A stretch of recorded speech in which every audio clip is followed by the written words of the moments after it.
أعمالنا من يهده الله فلا مضل له ومن يضلل فلا هادي له ونشهد أن لا إله إلا الله وحده لا شريك له ونشهد أن محمدا عبده ورسوله أما بعد فأعوذ بالله من الشيطان الرجيم بسم الله الرحمن الرحيم وقال رسول الله صلى الله تعالى عليه وسلم علي مني وعلى من العلي قال الله تعالى في شأن نبينا مخبرا وآمرا إن الله وملائكته يصلون على النبي يا أيها الذين آمنوا صلوا عليه وسلموا تسليما اللهم صل على سيدنا مولانا محمد وعلى آل سيدنا مولانا محمد وعلى السلام علیکم رسول اللہ صلی اللہ تعالی علیہ وسلم.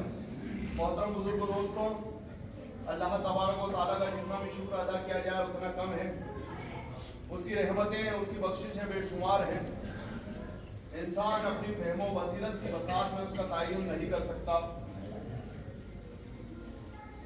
حضور پاک صلی اللہ علیہ وسلم کا ارشاد مبارک آپ کو بتایا گیا، اور اس لیے یہ بار بار بتایا جاتا ہے کہ لوگ بدلتے رہتے ہیں. ہر آدمی تک، ہر شخص تک، ہر خاص و عام تک یہ پیغام پہنچ جائے. حضور پاک صلی اللہ تعالیٰ علیہ وسلم نے ارشاد فرمایا کہ جب تم جنت میں جاؤ تو اپنی خوراک لے لیا کرو. صحابہ رسول نے پوچھا کہ یا رسول اللہ جنت کیا ہے؟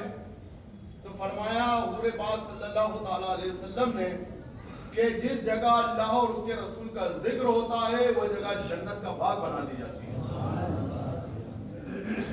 تو جہاں اللہ اور اس کے رسول کا ذکر ہو وہاں جنت کا باغ ہے. وہ جگہ وہ چونکہ مسجد خود ایک جنت کا باغ ہے، اس لیے ہم دوہری جنت میں بیٹھے ہوئے ہیں. محترم بزرگوں دوستوں، ضرورت اس بات کی ہے کہ کیا ہم اپنا وقت 1 بجے سے آنے کی کوشش نہیں کر سکتے؟ کیا ہم 1:15 بجے تک اس اندر کے کیمپس کو پورا نہیں کر سکتے؟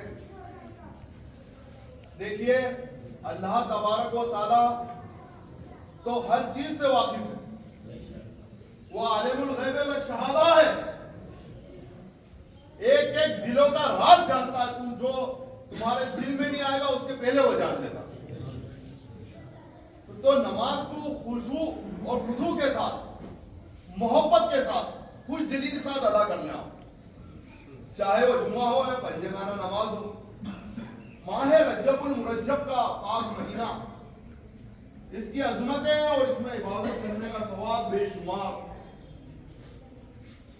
رجب، شعبان اور رمضان، یہ 3 مہینے اتنے خاص ہیں کہ حضور پاک صلی اللہ تعالیٰ علیہ وسلم لگاتار ان 3 مہینوں میں روزہ رکھتے ہیں. ہر سجدے کی قیمت بڑھا دی جاتی ہے.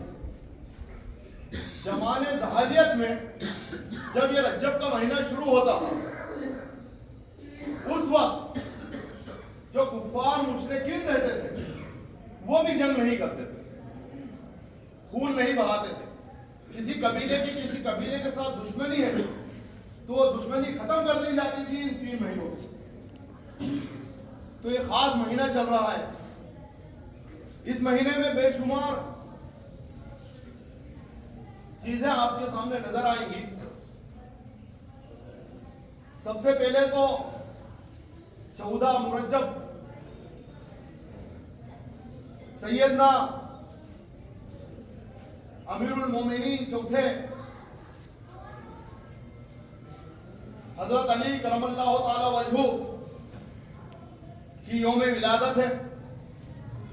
اس کے بعد امام جعفر الصادق کی ولادت ہے، اور پھر معراج حضور پاک صلی اللہ تعالی علیہ وسلم کا بعد القرآن سب سے بڑا معجزہ وہ اسی مہینے کے اندر ہوا.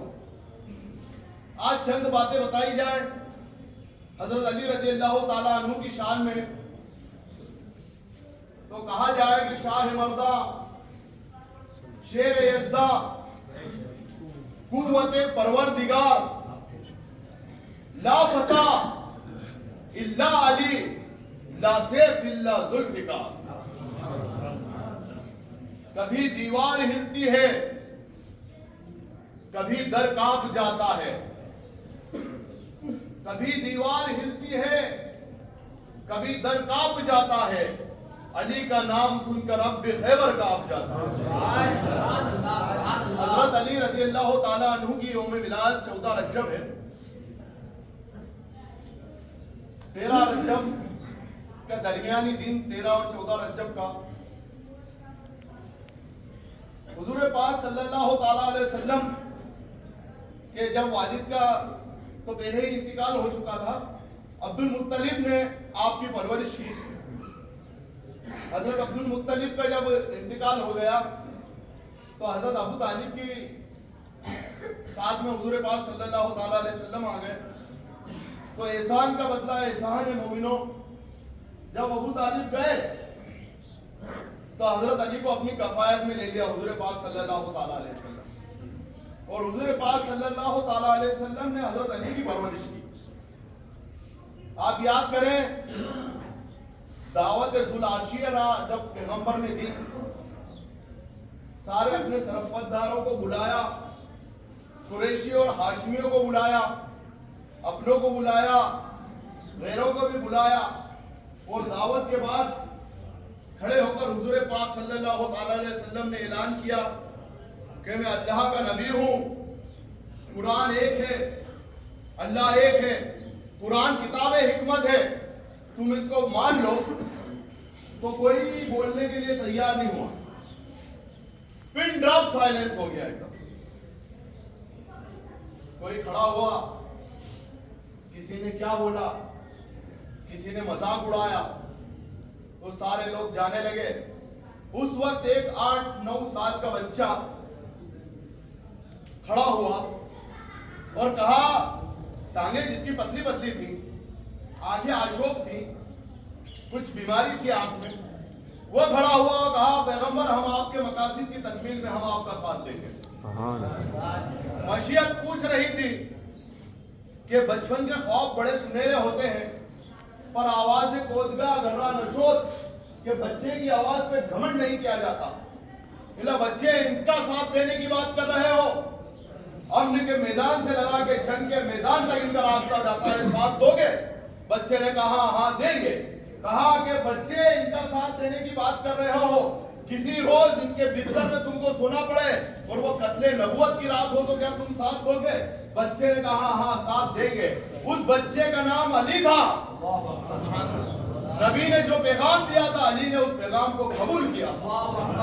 اب اس وعدے کو علی کہاں نبھا رہے ہیں؟ ہجرت کرنا ہوئی، ہجرت کے لیے نہ نہیں کر سکتے، بچپن میں وعدہ کر چکے ہیں۔ قتل نبوت کی رات، بستر نبی پر سونا ہے، علی سو رہے ہیں اور ہاں نہ نہیں کر رہے ہیں۔ اور ان کے دین کے لیے تم کو اپنے خون جگر کی قربانی دینا پڑی تو تم نہ نہیں کرو گے۔ حضرت علی کے خاندان کے لوگ، حضرت امام حسین کربلا کے میدان میں اسلام کے لیے اپنے بچوں کی اور اپنے بھائیوں کی اور اپنے بھتیجوں کی قربانی دے رہے ہیں۔ حضرت علی کوفہ کی مسجد میں ہیں، اور جب آپ کو خارجیوں نے مار دیا تو آپ نے اپنے سارے سرپتداروں کو اکٹھا کیا، اپنی آج کو اکٹھا کیا اور کہا، میرے بیٹوں میرا وعدہ یاد رکھنا، جو میں نے ہاں کی ہے اس ہاں کو کبھی نہ میں تبدیل نہ ہونے دینا۔ حضرت علی رضی اللہ تعالیٰ عنہ، آپ دیکھیں گے 2 ہجری میں جب جنگ بدر ہوئی تو آپ لوگ جانتے ہیں کہ مسلمانوں کی طرف سے 313 لوگ تھے اور مشرکین کی طرف سے 1000 لوگ۔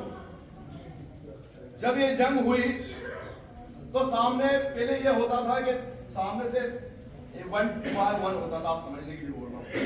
پہلے ایک ایک کر کے آتے تھے، آپس میں 1-2 کا مقابلہ ہوتا تھا، پھر اس کے بعد پوری جنگ شروع ہوتی تھی۔ تو 3 لوگ باہر نکلے وہاں سے، کفاروں کی طرف سے 3 لوگ باہر نکلے، عتبہ بن نبیہ، شیبہ بن نبیہ، ولید بن عتبہ، یعنی باپ، بیٹا اور بھائی، 3 لوگ نکلے۔